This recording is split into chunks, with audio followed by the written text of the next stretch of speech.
Good morning. Good morning, Doug. Okay, just a second.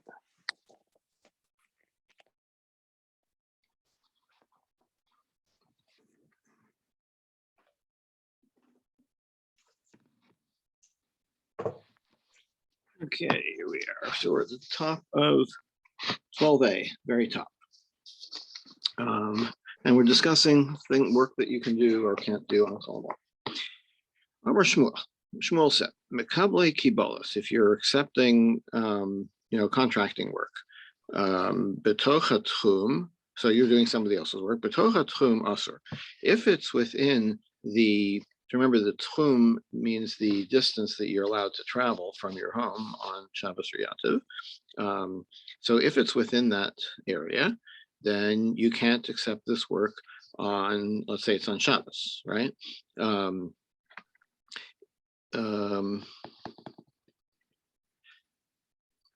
Now, obviously, this is talking about giving the work to non-Jews, right? Obviously, if it's a Shabbos activity that you can't do. So, but can you give it to a non-Jew to do? Now, there are all kinds of conditions about under what circumstances can you give a non-Jew something to do. But if you give them work and it doesn't have to be done specifically on Shabbos, there's no due date and there's no implied or express requirement they work on Shabbos. You give them the work, they do it whenever they want to do it. If they do it on Shabbos, they don't have a problem working on Shabbos. They're not Jewish, so it's fine. But if it's within your city, then it doesn't look right, because somebody might see them doing the work for you, maybe if it's clear that it's yours, and assume that you hired them specifically to work on Shabbos. So it's technically okay, but you shouldn't do it in your own town, because people will, and presumably, again, if it's identifiable as your work or your property, that your job, then you shouldn't do that. Doug, if you're a Jew, but if it's outside of that area, then it's fine, because who's going to go out there, right? Anybody who cares is not going to leave the tchum, the area in which you're prescribed to remain on Shabbos. So they're doing the work out there. Nobody's going to see. Doug. Papa said, even if it's outside the boundary, that's only if it's outside the boundary of another city where Jews reside. Because they might know also that it's your work, and but if the work is being done not close to your city but close to another city with Jewish population, also no good. Our Masharsha says, even if they're doing the work in a place where there's no Jews for miles around, this applies to Shabbos and Yantiv, because who's going to go there, right?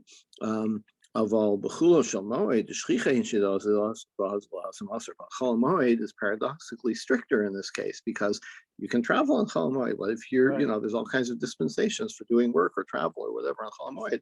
So I might go to this place where there are no, which is outside the tchum of any Jewish population, but I could go there on Chol Moed, so then you can't do it then either. So paradoxically, it's stricter on Chol Moed than on Shabbos Yantiv itself.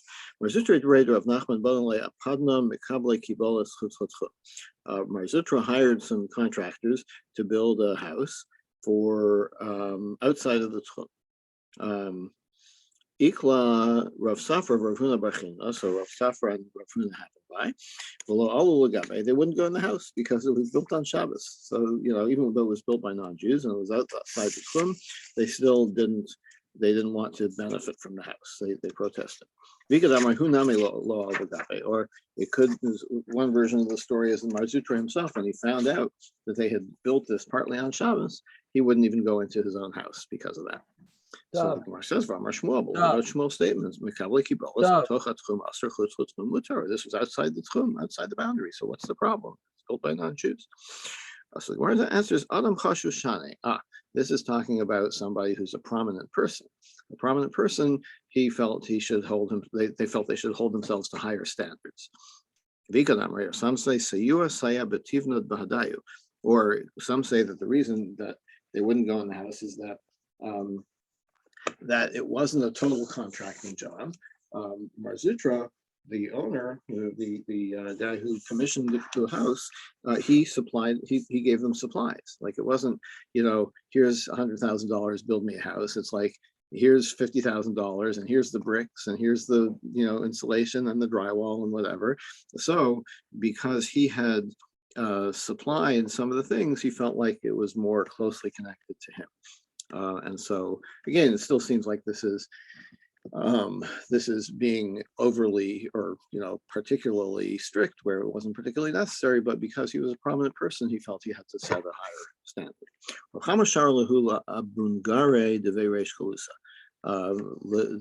Chama permitted the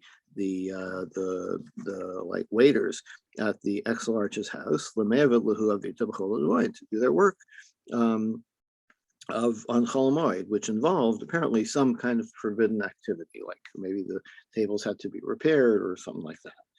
Maybe the linens had to be washed. Amar, he said, why did he not permit them to do it? Kevan de agar lo kashakli, since these people in the household, I'm not paying them directly. I'm not paying them cash. Apparently, they worked for board, right, for room and board. So sharshuye hu dekam sharshule. They're only getting like an indirect payment for leislamba. So I don't have a problem with, since I'm not really paying them directly. I'm paying them. I'm giving. It's like a barter kind of thing. He felt it wasn't really like paying them to work on Chol Moed. Let's see. Tanarabana, rabbis taught. You can accept contracts. You can contract for work with non-Jews during Chol Moed in order to have them do it after Chol Moed. So in other words, I can drop off my dry cleaning during Chol Moed and say I want you to do this next week. Uva Moed asur, but doing the work on Chol Moed itself, that's not permitted. Close shoulder. What's the rule? Anything that you can do, you can tell a non-Jew to do. Whatever you can't do, you also can't tell a non-Jew to do for you, just like on Shabbos and Yantav. Tanya, we have another source. You can contract to do work. You can make the deal, you can make the contract on Chol Moed if the work is to be done afterwards with non-Jews. You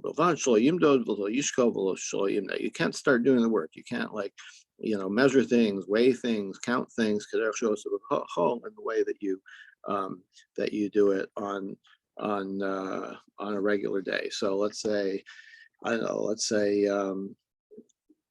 I can't think of an example. Let's say you have a baker and you supply him with the flour. So like, here's a pound of flour. I want a loaf of challah next week, right? So if by measuring the flour, maybe that's not such a great example, but you get the idea. If you're doing something specific like that on Chol Moed, then that's not, you can't do it in the regular way. You can't breed an animal on Chol Moed. Why not? Because it's considered tircha. If you ever seen films of anyway, how they breed horses, it's like, it's hard work, right? To get the horse to do its thing. So it can't do, things that require a lot of effort on Chol Moed. Similarly, and this has nothing to do with Chol Moed, but you can't breed a bechor, a firstborn, or a sanctified animal that has become invalid for the altar, and you have to. It's still the property of the temple, so you can't use it. You can't get any benefit from it. Breeding it is obviously getting benefit from it. Nothing to do with Chol Moed though. Tanya Yidach, we have another source. Ein marbin behemu Chol Moed. Same thing. You can't breed an animal on Chol Moed. Rabbi Yehuda Omer chamara shatava. But if you have a female donkey that is in heat, marbin al zachar, then you can breed it. B'shvil shelo titanen, because so that it's like you're going to miss your opportunity, right? When the donkey is in heat, now's the time to breed it. Tomorrow it's too late. You miss your chance. So that's a davar ha'aveh. That's something that you would lose financial loss. Usharko behemos, but other animals, machnisin osan lebikaros. You can you don't have to, like donkeys, apparently they need, I think this is the case for horses also, you need to be active, to take an active part in their um, breeding. But other animals, it's like just put them there with the males, and the nature will take its course, and that's permitted because obviously that doesn't require any effort on your part. Tanarabban rabbis taught in the diring, you can't like put animals in a corral for the purpose of having them produce manure for the field to fertilize the field. Neither on Shabbos, Yantiv, or Chol Hamoed. Why not?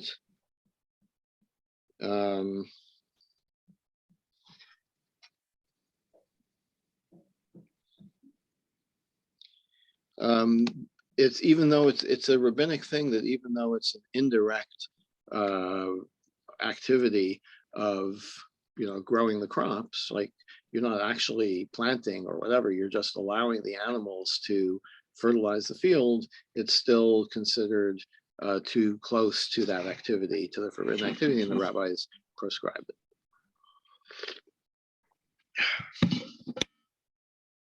The imbo and mutar, but if you had like passing herds, through your fields, and they fertilize your field, then you don't have to protest. That's okay. They aim to but you can't like guide them. You can't like encourage them. If there's a right of way through your field, yeah. You can't rope and tie them and say, let's get in there. And you can't like help them out by providing a shepherd to guard the flock, right? It's like, don't make the conditions actively favorable so that people will pass through your field. What if you have a non-Jewish person who's doing the fertilizing, and you're hired by the week, by the month, by the year, or 7 years? Then you can help him out, right? Because he's not hired to do work specifically on Shabbos or Yom Tov. He's hired for a whole period, and then that's okay. I think that's the idea. Some people will not get newspapers delivered on Shabbos, but if you pay your subscription for a whole year or a quarter at a time or whatever, and the Shabbos edition is included as well, then I think that's the reason it is okay. Most on Shomer and Arasanam, and you can post a shepherd to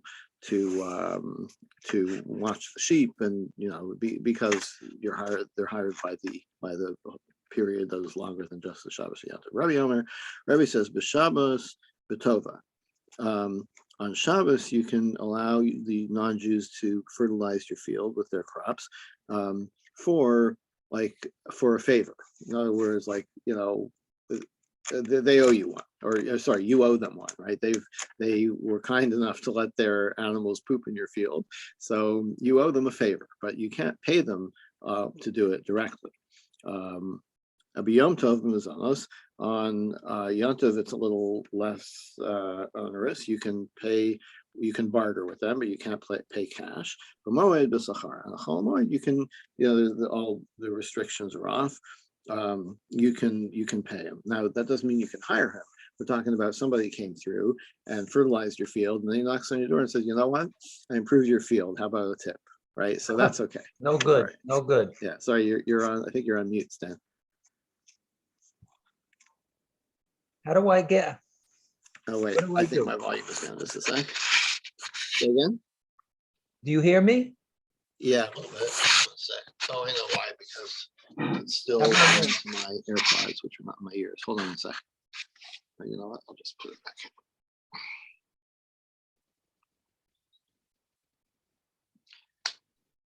Do you hear me? Yes, now I can hear you. Okay, good. That makes it better. And I'm Rabbi Yosef, Hilchos HaKarabi. Rabbi Yosef said this what Rabbi's last statement, that the degree of how you can pay these people after the fact is according to what Rabbi just said. Okay, next mission. So we just had a mission about olives, right? And how if there's going to be a loss, then you can process your olives. So v'chein, Same thing with wine. If you had wine in a vat, um, and it's ready to be poured into the barrels, Viro Evel, and then suddenly you became a mourner, Ones, or whatever, you weren't able to do, some accident happened and you couldn't finish it before Yativ. Oshi, too, Polim, or because you had a deal, you had hired people to come on Arab Yativ to finish the work and they didn't show up. Zoli Fugom or Begov Kadarko, so on Chol Moed, you can, finish the work, you can pour the wine into the barrels and you can seal the barrels. As you usually do. Divrei Rabbi Yossi, so says Rabbi Yossi, just like he said about the olives. Rabbi Yehuda Omer, Osalo Limudim B'Shul Shul Yachmitz. You can you can't do a regular seal. You can do a temporary seal, so that it doesn't, so the wine doesn't spoil. And then after Yativ, or when Yativ is concluded, then you can do the permanent seal. Okay, now the first thing the Gemara wants to know is, isn't this exactly the same? What's the difference between wine and oil? You just told me the exact same rules for olives as for grapes. But so the Gemara says you need both. If we only had the teaching about olives by Hikam or Rabbi Yossi, Mishum de Mishcha Nafish Pseda, maybe Rabbi Yossi says, yeah, olives is fine because it's very expensive. Like the loss from your olives rotting is significant. But wine, you're not going to lose so much. I mean, remember that apparently even when wine goes bad, you can still sell it as vinegar. So it's not such a big loss.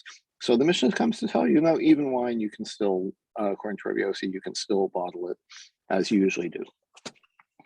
And if we only had the Mishnah about grapes, about wine, but he come Rabbi Yehuda, so then we would say, oh, that's why Rabbi Yehuda says you have to do it in a different way, because wine, again, the same thing, because the loss isn't so great. But maybe with olives, he would agree with Rabbi Yossi that since it's a greater loss, you would be permitted to do it in the usual way. So it tells you that now Rabbi Yossi and Rabbi Yehuda stick with their opinions, regardless of whether it's oil or olive oil or wine. Yitzchak said, "Mantana Shina b'moed b'davar Rabbe." This we had quoted, I think, yesterday or the day before. Who is the source that holds that? Yes, you can do things on Chol Moed in case of financial loss, to prevent financial loss, but you have to do it with a shinoi, with a different way, some way that's not the usual way. Look, Rabbi Yossi, not Rabbi Yossi, because Rabbi Yossi clearly says here about the wine and the olives, just do it the regular way if you're going to lose and incur a financial loss otherwise. Rabbi Yossi, and Rabbi Yossi says we rule like Rabbi Yossi. When we name Rav Nachman, very Yitzchak, they asked Rav Nachman, what about beer? All right, so we know about wine. What about beer? He said, Sinai Amar Halacha Rabbi Yossi. Sinai, who is referring to Rabbi Yosef, apparently he was called elsewhere. He is called Sinai, which is like, he's a great reference. He was like, it's like going to Mount Sinai and getting the received law. It's as good. Going to Rabbi Yosef is as good as that. So he said, Halacha Rabbi Yossi, that the halacha is like Rabbi Yossi, even with beer. But the Gemara says, Rabbi Yossi b'chamer. Wait, Rabbi Yossi never said that about beer. He said that about wine, not about beer. How do you know what the rule is about beer? Did he say anything about beer? So if Nachman answers, Chamra Tamamai. Why did he allow you to seal the barrel to process the wine?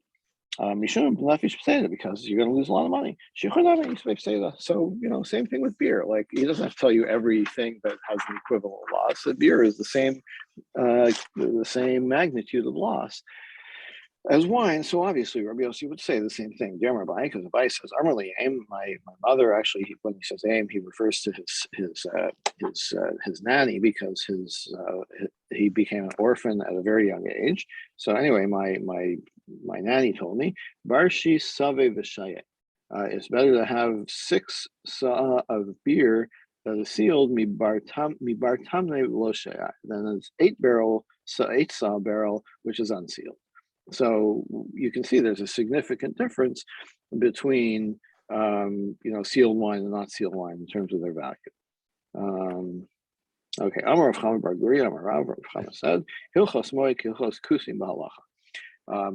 There's an inconsistency. You can't you can't necessarily derive rules about Chol Moed, one from another, and that's the same as the rules about Kutim. Kutim are the Samaritans, who are a category of people that were forcibly settled in Palestine by Sennacherib, the emperor or whatever he was of Babylonia, right? Or Assyria. I think Assyria. Syria. Yeah, he was an Assyrian ruler who basically, in the process of conquering the world, Shipped he them there. resettled people. So he resettled these people in Palestine, and they kind of converted. So their whole conversion was in doubt, and their practices were seen by the rabbis as, some practices they practiced like the rabbis, and in some they did not. Right. So Are so the Ethiopian Jews in that basic category, or what's the view with them as far as their authenticity, if you will? So that's a great question. The Ethiopian Jews kind of disappeared from the halachic consciousness for centuries, right? Yeah. So the Samaritans, like there was, they moved to Palestine, and it was documented all along that they were still there, and so they were categorized by the rabbis in this way. The Ethiopians were never categorized because nobody knew about them until 50 They years ago or appeared, whatever it right. was. Yeah. So I don't think it's the same. I think that the general idea was we rescue these people and we convert them to Judaism, and they're Right. full-fledged Jews, right? There's Right. no, just because their previous practice had been different than the known Jewish community or the rabbinic Jewish community, but the idea is that we're not expecting them to maintain, and doesn't appear to have been their intention to maintain a separate branch of Judaism, saying, these are the rules. They were open to, as I understand it, they're Right. open to adopting rabbinic Judaism. That's So what it's I a different understand too. situation. They serve in Yeah. the army, I know that, and they're Oh yeah. good Yeah, soldiers, absolutely. I'm told. Mm-hmm. Yeah. So, although initially there was a lot of debate about, were they Jewish and should they be rescued? Unfortunately, that was resolved in favor of, bringing these people to Israel. And of course, there is still, there's a lot of class issues there, and how they're integrated into society and everything. As you say, they join the Yeah. army and so on, but they're still, in some sense, they're kind of an underclass. Second But I class, think if that you will. I think that changes over time. I think that that was inevitable. I mean, it's not right, but it was probably inevitable. But over time, they are being more and more integrated into Israeli society. So totally different thing. They're completely integrated, and whether or not they practice, halachic Judaism, it's not because Another story. they have, it's not because they're trying to set up a different sect or have different standards. It's like, okay, these are the standards. They accept that the rabbinic Judaism is the standard. So anyway, so the idea is that the same with the Kutim. It's like you can't derive, they comply in one area, they don't comply in another area, so you can't derive one rule from another. Like all the rules are kind of based on the situation and the way that they actually practice. So the same thing with Chol Moed. It's like you can't, there's so many like exceptions and specific rules and so on. Don't try to figure out if you can do your laundry from whether you can cook your meals. They might be completely different things. So the Gemara says, like, what's the practical implication? Amar of Daniel Bar Katina, Amar Rav of Daniel says, Lomar Shahain Akuros. It's like the laws of Chol Moed are like barren women. You can't compare one to another. There could be many causes of infertility, right? One person might have one issue, another person might have another issue. You can't generalize. Shmuel says, Zoftin kusta v'in zoftin chavisa. You can coat the inside of a jug with, you can like waterproof it, the inside on Chol Moed, but you can't do the inside of a barrel on Chol Moed. So, it seems inconsistent. Rav Dimi min Ardam, Rav Dimi says, Zoftin chavisa v'in zoftin kusta. He says the other way around.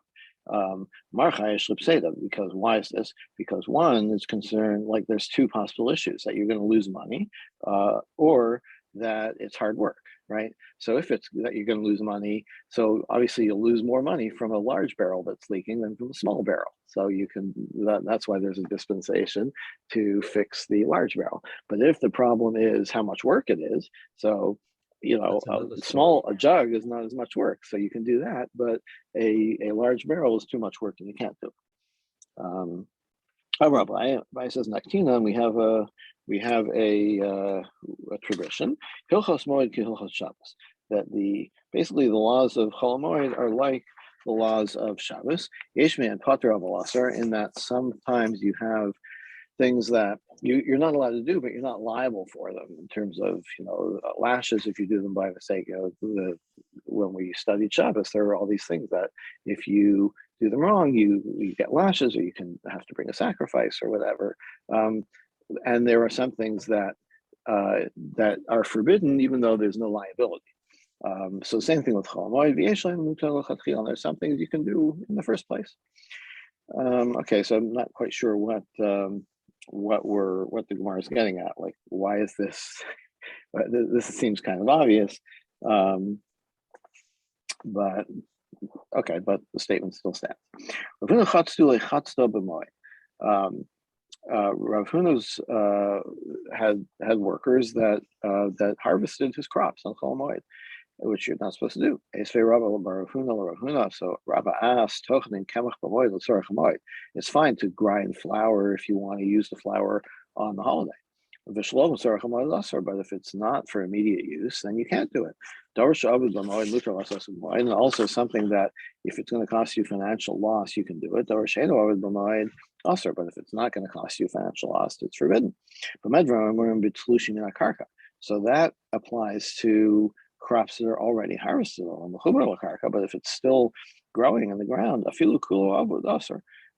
this is a new rule, but he says even if you're going to lose everything, like if if you don't harvest your crops now, there's a locust coming through tomorrow or something, you're going to lose the whole thing. Still, since it hasn't been harvested yet at all, you can't do it. But if you have nothing to eat, then you can do everything. Right, you can do from start to finish. You can as long as you don't do the threshing using oxen. We'll get to why that is. So now, so the question is, Rav Huna, apparently we're assuming that he was not in this situation of having nothing to eat. So why was he permitted to? Why did he permit himself to or permit his workers to harvest the wheat for him?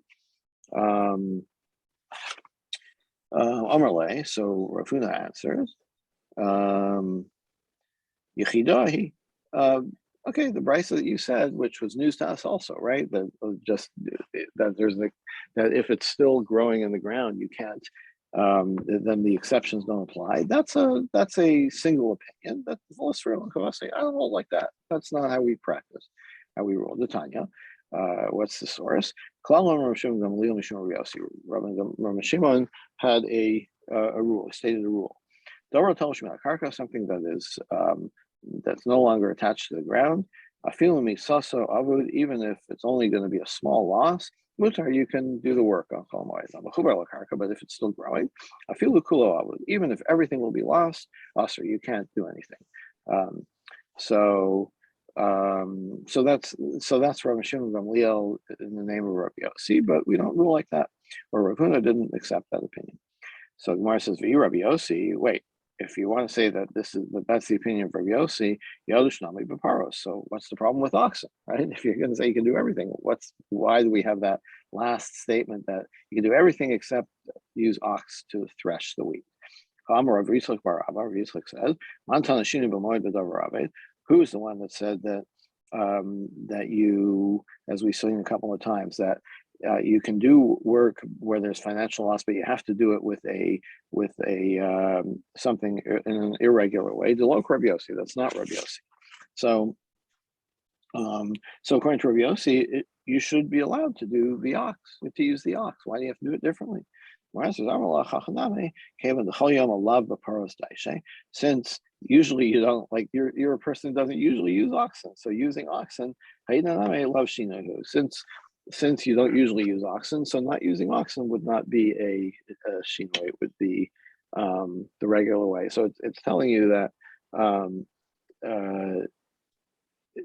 so why would you not be allowed to use the oxen? Not because you have to do it differently, but for another reason. And perhaps it's suggested by the Rishonim. The other reason would be that it's like the oxen are noisy, or they're big, or they whatever. They think of Paul Bunyan's ox or something. It makes a commotion, They make a right? lot of effort. They have to work hard. Maybe that's Right, but it also disturbs the community. They're right. it's more of a workaday kind of thing, similar to like we had the thing that you can't bang on an anvil, right? And the blacksmith can't bang on an anvil because it's too noisy, disturbs people. Tanur Rabban, Rabbi's time. Tochanim b'moed l'sar chamoed. You can grind flour on chol moed if you need to use it during the holiday. V'shlo l'sar chamoed aser, but if it's for afterwards, you can't do it. V'im tachan l'haser. What if you're grinding grain and you ground more than you needed? Then you can use it after, you still have some left over, you can use it after the holiday. And you can chop wood on Chol Moed for the holiday, but you can't chop wood for using after the holiday. But if you chopped a lot of wood and some was left over, then it's fine to use them afterwards. You can brew beer on Chol Moed for the use on the holiday, but if it's for afterwards, the leftover, or if it's for the purpose of drinking after the holiday, you cannot. But if you brewed more than you needed and some's left over, then it's fine. Eventually, but you can't do it on purpose, right? You can't say, okay, I'm going to brew some beer for the holiday. You know what? While I'm at it, I might as well brew like a whole vat that's going to last me all month. That you can't do in advance. If you happened to make too much that you didn't need it all, then it's fine, but you can't do it on purpose. Another brisa says you can brew beer on the Chol Moed for the holiday, but not for afterwards. Whether it's date beer or barley beer. Even if you have beer in your fridge already, enough for the holiday, you can still do it. And you can actually pull this subterfuge and say, you know what, I want fresh beer, so really it's like, it's a dodge, right? Like really you could drink your existing beer. The reason you're really doing the beer today is because you want it for next week. But because you have a leg to stand on here and say, you know what, I'd rather have the fresh beer for Yantav, then it's okay. So doesn't this, so this price, so this source allows you to pull this, this trick, and the first one did not. So the answer is Tanai. Yes, indeed, it's a argument between Tanai and Tanya. We have a source that's a brisa and Marina Kach. You can't use these tricks. Rabbi Yossi, Rabbi Yehuda, Marina, and Rabbi Yossi says yes, you can. So here clearly it's stated that there's two opinions, and so our two brises that have different opinions are stated by different Tanai. Now we have a few stories about things that occurred in this nature. Rav had a field and they were harvesting it on Chol Moed. Shmuel heard about this and he got upset. He was like, "What's up with that?" So maybe Shmuel holds that, as we saw before, there's one opinion that if it's still, we can assume that it was a davar have, right? That Rav was only doing this because it was going to be a monetary loss. But we saw that there was an opinion that said that it doesn't even help if it's still growing in the ground. So maybe that was Shmuel's opinion. Maybe that's why he criticized Rav. Mara says, "Look, that's not it." What was happening was it was a wheat harvest, and he could have easily waited till the next week. There was no reason to do it today, to do it during Chol Moed. That's why Shmuel objected. For Rav so what was Rav's defense? Rav had nothing in his house to eat. He needed to harvest the wheat so that he could grind some flour and bake some bread. Shmuel And for Shmuel, like he didn't know this. He didn't know that Rav was out of flour altogether, and that's why he objected. Had he known, he would have understood. Or Adam Chashuv Shani, or he might have thought, listen, this is Rav we're talking about. He has to hold himself, as we saw earlier, to a higher standard, even though it's technically permitted. He shouldn't be harvesting his wheat on Chol Moed. Rabbi Yehuda Nisia Nafak B'Chumer Tadim Medosha. Rabbi Yehuda, the prince, he went. He was nothing to do with Chol Moed, but he was on Shabbos. He was walking outside, and he was wearing a ring made of this kind of wood called madosh. V'ishtemaya achim kapela arma, and he also drank water that was heated by a non-Jew. Shama Ravami Ikpad. Ravami got protested. So let's see what was the problem with these two things. Amar Yosef, my Tamik, but why was Ravami upset? If it's because that this ring was a signet ring, and that is Moktzah on Shabbos because it's only for signing documents or whatever they use to force things that you can't do on Shabbos. It should have been Moktzah, but that's not really a problem. Tanya, we have a brisa, Hashirin Hanazamim Vatabos. Rings and brooches, harehen, they're like any other utensil that you can move them if they're in your courtyard because you need to use them. So even though you can't wear these things on Shabbos, you can still move them about when necessary. So Rabbi Yehuda he wasn't signing documents. He was wearing the ring and carrying it. So that's not the problem. And what about the drinking water that was heated by a non-Jew? So if the problem is that there's a rule that you can't, under certain circumstances, you can't eat food that was cooked by a non-Jew, even if it's kosher.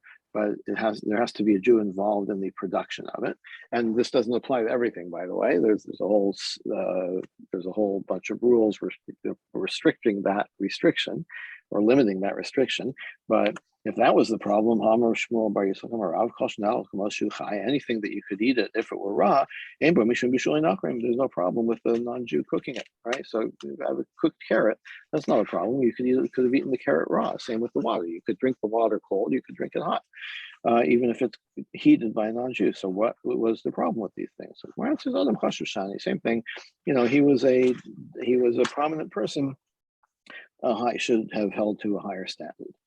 Amar Chanan said, "Kotsis Adam Dekel b'Moed." Person can cut down a palm tree on Chol Moed. Cut down the whole tree, even if you only need the sawdust. Why? Rabbi cursed him. Like what? Rabbi was very upset with this idea. Ravashi Havale Abba Bishlanya. Ravashi had a forest in a place called Shalanya. So he went on Chol Moed to cut some trees because he wanted the sawdust. Amarle Rav Shila Mishilanya Ravashi. So Rav Shila said to Ravashi, "My date, what do you think about this?" To come Rav Chananel Amarav, because Rav Chananel said, we just saw in the name of Rav that he felt it was okay to cut down trees just to get the sawdust. But Abaye criticized this. I didn't hear about this, that Abaye was upset by it. Kolomar lo sfirole. In other words, I don't agree with Abaye's criticism.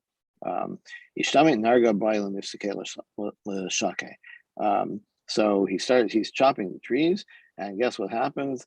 The axe slips and almost cut his leg off. Shavkei v'hadarasa. So Ravashi understood, I'm not doing the right thing here, so he went back home, and he stopped chopping trees for the sawdust. Rabbi Yehuda allowed people to uproot flax. Well, miktal kashusa, and to cut hops. Well, miyakar shumshame, and the same with sesame. Amar le Abaye Rabbi Yosef. So Abaye said, Bishlama kitna chazil chafifa. So I understand flax because you don't have to process it into linen. You could use it for other purposes. like lechafifa for covering something. Keshusa chazi l'shichra. I also understand hops. You could use it to brew beer, which is something you can do on Chol Moed if you want to use it for the holiday. Ela shum shemei l'may chaze, but sesame, right? You can't just. There's nothing you could do. You have to dry the seeds apparently, and it takes time. So even if you're harvesting them on Chol Moed, there's no way you're going to be able to use them on the holiday. So why is that permitted? Our answer is chaze l'naize deisbu. Yes, there is something you can do with sesame seeds. They don't dry at a constant rate. Some of them will dry faster than others. So you can, put out a whole bushel of sesame seeds, and even if you're only going to get a couple of teaspoons that will dry in time for the holiday, it's fine. Rabbi Yanai Habalei Hahu Pardesa. Rabbi Yanai had an orchard. And came to pass that on Chol Moed the fruit was ripe and it was time to be picked. Katfe. So he picked them because what happens if you leave them on too long, the squirrels will get them, they'll rot, they'll fall, they'll rot, whatever.